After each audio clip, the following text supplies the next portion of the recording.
Paradigms control the results in your life. They have the power over everything in your life, from your relationships to your income. And when you shift your paradigm, everything in your life improves. Hello, I'm Bob Proctor, and I want to welcome you to Paradigm Shift, where we are going to teach you how to make quantum leaps in the improvement of the results in your life. You know, to do this, we have to get in and talk about the mind, because paradigms, it's all about the mind. If you stop the next 10 people walking down the street and ask them what a paradigm is, they're going to look at you and they're not going to know the answer to it. So you may not know the answer to it, but it's a part of the conditioning in our mind. And to help us in this particular show, we're going to be talking about developing the higher faculties of the mind. Now, when it comes to talking about the mind, we've got to get an image to work with. You see, no one's ever seen the mind, and we think in pictures. If I asked you to think of your automobile, you'd get an image of the automobile on the screen of your mind. If I asked you to think of the refrigerator in your kitchen, you'd get an image of the refrigerator on the screen of your mind. However, when I asked you to think of your mind, what image do you get? You see, most people don't have an image. And unfortunately, when there's no image, there's confusion. When there's confusion, we immediately start thinking of something else. And that's precisely why most people stay stuck. You see, our mind controls our results, and it's our results that we want to change. And if we're going to change the results, we're going to have to change what's going on inside. Now, Dr. Thurman Fleet, back around 1934, was interested in the healing arts, and he said, we're just treating the body. If you're going to have any health, you've got to treat the whole person. So he originated this image of the mind. I've been using it now for 38 years. I have shared this image with people all over the world, and I have been focusing on helping people improve their income. I've watched people going from earning a couple of thousand a year to over $1 million because they understood how to make the necessary changes inside so that they can enjoy the changes outside. Now, you know, Napoleon Hill was a phenomenal author, and he talked a lot about the mind. He talked a lot about our thinking. He talked a lot about our conscious mind and the way we think. Do you know that there's a thought power flowing into our consciousness, and we can think anything we want, anything. Play with it for a moment. Start to let your mind wander. You can think of the beach. You can think of a lake. You can think of fishing. You can think of golfing. You can think of playing with a child. Just like that, you can change your thoughts and your consciousness. But you know something? That doesn't necessarily change your behavior. You see, your thoughts are in the top half. That's what we refer to as the conscious mind. The subconscious is what's controlling the behavior of your body. It controls every action you're involved in. Now, your actions control your results. In Napoleon Hill's book, he said an educated person is not necessarily a person with an abundance of general or specialized knowledge. He said an educated person is a person who has so developed the faculties of their mind that they can acquire anything they want or its equivalent without violating the rights of others. You know, I was doing a seminar for 2,000 school teachers a number of years ago. I couldn't find one teacher that could tell us what the faculties of our mind were. Now, if they didn't know what they were, they're sure not going to be able to teach us how to develop them. Do you know that we have mental faculties inside, and that's where all our power lies? And what we want to learn to do is develop those faculties. Now, let's come back to this little drawing. And we take a look at it, and I want you to take a look now at these little antennae that are sticking up from the part where the feelings are resident. Why do we feel the way we feel? We feel the way we feel because of the vibration we're in. See, feelings are a word that we invented to describe our conscious awareness of the vibration we're in. Now, we have sensory factors. We can see, hear, smell, taste, and touch. And do you know that you and I are conditioned to live through those sensory factors? We look at our bank account, and that tells us where we're at financially. We take a look at x-rays or listen to the doctor, and that tells us where we are physically insofar as our health is concerned. But does it really? Why do we do that? Well, we do it because we've been conditioned to do it. As a little child, we were told to listen to what I'm telling you. Well, you look at this. And then we went to school, and what did they do? They give us a sheet of paper that they called a report card. And on that report card were all the marks that we'd achieved on our last exam. And we started to let that report card dictate what kind of person we are. Does it really? Not at all. But that's the idea we're operating with, and that's the idea that's controlling many of our lives. You see, what the report card really did was tell you where your mind was at for a few minutes, maybe 3-4 weeks ago. It has absolutely nothing to do with your potential, and it has absolutely nothing to do with what you're capable of accomplishing in your life. Now, let's take a look at these higher faculties. We have reason, memory, perception, will, intuition, and imagination. And that's really what I want to talk to you about here on Paradigm Shift today. Because as we start to understand these faculties and how they work, we can literally start to take control over our life. Let's take a look at the reasoning factor. What do we do with the reasoning factor? We choose our thoughts. You see, there is a power that flows to and through us. And as that power is flowing into our consciousness, we can make anything out of it we want. That is really where all creation starts in our life. You can think anything you want. As a matter of fact, that's where your freedom comes in. You know, Viktor Frankl, a Viennese psychiatrist, a Jewish psychiatrist, that spent the war years in a camp, he said that while he was in that camp, regardless of the intellectual or physical abuse he was subjected to, no one could cause him to think something he didn't want to think. Our reasoning factor is the mental tool that we think with. Now, you know, all the great leaders all down through history have all been in complete and unanimous agreement that we become what we think about. What do you think about? Do you want to know what you're thinking about most of the time? Take a look at the results you're getting.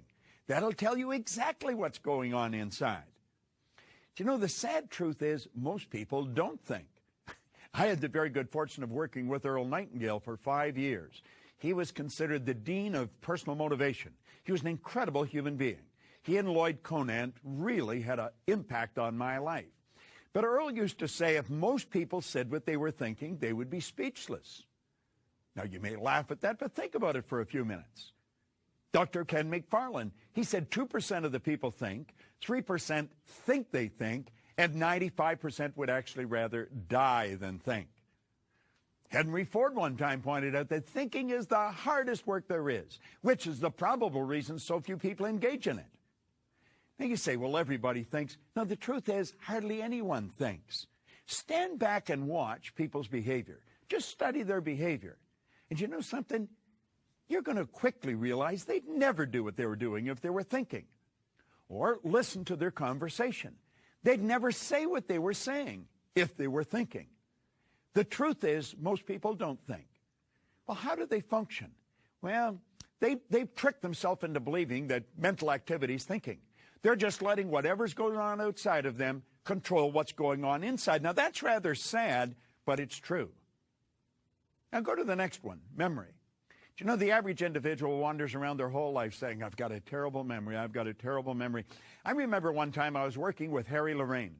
Harry flew in from New York to Toronto. He picked up a Newsweek magazine, published every week. When he got to Toronto, it was a recent magazine that day. When he got to Toronto, he gave it to someone and asked them to cut the spine off it and go and duplicate all the pages.